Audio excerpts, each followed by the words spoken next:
बांदा में बनी रंगबाज वेब सीरीज के अंतर्गत आयोजित हुई प्रेस कॉन्फ्रेंस में कलाकारों ने रंगबाज वेब सीरीज के बारे में बताया। वहीं कलाकारों ने बांदा जनपद में अपनी एक अलग पहचान तथा यहां के वातावरण के बारे में चर्चा की। कलाकारों ने बताया कि वेब सीरीज से लोगों को क्या फायदा है और क्या सीख लेनी चाहिए और किन चीजों से लोगों को दूरी बनानी चाहिए। इस दौरान वेब सीरीज के कलाकार काफी खुश दिखाई दिए। वेब सीरीज की लॉन्चिंग को लेकर बताया गया कि 9 नवंबर 2023 को इसका उद्घाटन कार्यक्रम आयोजित किया जाएगा। इस दौरान रंगबाज वेब सीरीज के कलाकार गौरव दीक्षित, जिन्होंने हीरो की भूमिका निभाई है, वहीं डायरेक्टर हनी यादव, प्रोड्यूसर रीता रविकांत दीक्षित व वेब सीरीज की हीरोइन मुस्कान अवस्थी सहित तमाम पत्रकार साथी लोग मौजूद रहे।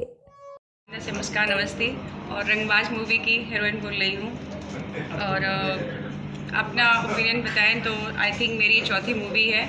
तो मूवी बहुत ही अच्छी है। लोगों को लग रहा है कि रंगबाज जो नाम है तो रंगबाजी की से बनी है, ऐसा कहीं कुछ नहीं है। इस मूवी में ये बताया गया है कि जो अपने बांदा में पहले जो रंगबाजी चलती थी उस रंगबाजी को इन्होंने डायरेक्ट किया है और धीरे धीरे जैसे जैसे पार्ट बन रहे हैं तो मूवी में पता चलेगा कि मतलब इस पार्ट में क्या है। तो अब मतलब बोले कि सरकार बदलने से रंगबाजी ख़त्म हुई है, ऐसा कहीं कुछ नहीं है। सरकार तो बदलती ही रहती है लेकिन लोगों की रंगबाजी भी नहीं बदलती है। लेकिन जो मूवी है तो मूवी बता रहे हैं कि इसमें क्या हुआ है, जो पहले बांदा में अपनी रंगबाजी थी वो धीरे धीरे ख़त्म हो गई है और उसको हम लोग ख़त्म कर रहे हैं। यही दिखाने की कोशिश कर रहे हैं कि अपना बांदा जो है आगे बढ़ रहा है और यहाँ कोई किसी से भेदभाव ना करे। और ऐसे छोटे छोटे मूवी एंड वेब सीरीज बना के हम लोगों को जागरूक करना चाहते हैं और इकट्ठा करना चाहते हैं ताकि कोई भी इंसान एक दूसरे के लिए भावनाएँ पैदा ना करे। बस मेरा यही ओपिनियन है। आपका नाम? मेरा नाम है मुस्कान अवस्थी एंड अलका अवस्थी। आप यहाँ पर आज प्रेस वार्ता आप लोग कर रहे हैं और क्या है प्रेस वार्ता में किस तरह के फिल्म रिलीजिंग हो रही है आप लोगों की? तो हमारी जो फिल्म है, हमारे एक कैरेक्टर है फिल्म का जो कि हमारा लीड कैरेक्टर है, तो उसका थोड़ा सा स्वभाव ऐसा है कि एक रंगबाज है, जिसका फिल्म का नाम हमने दे दिया है उसका कैरेक्टर के ऊपर।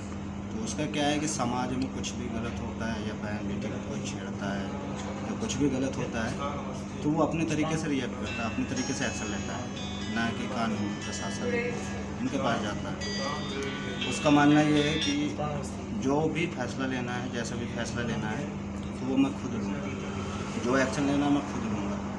अगर कुछ भी गलत हो रहा है उसके बाद वो अपने क्राइम की तरफ भी बढ़ रहा है साथ ही साथ, इसी वजह से क्योंकि उसको थोड़ा सा अपने अंदर ईगो भी है कि मैं जो कर सकता हूँ कानून नहीं कर सकता।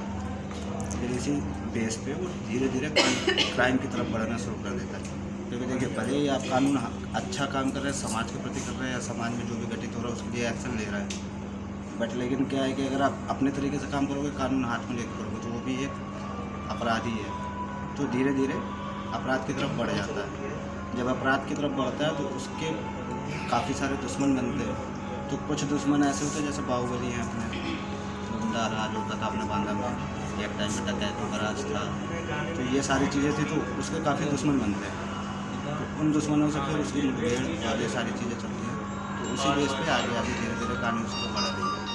मेन हमारा उद्देश्य है कि हमें ये दिखाना था कि फिल्म में आप काम कुछ भी करो लेकिन अपराध की तरफ नहीं बढ़ो, क्योंकि अपराध का एक जो होता है समय होता है वो एक सीमित समय होता है, एक न एक दिन ख़त्म हो जाए।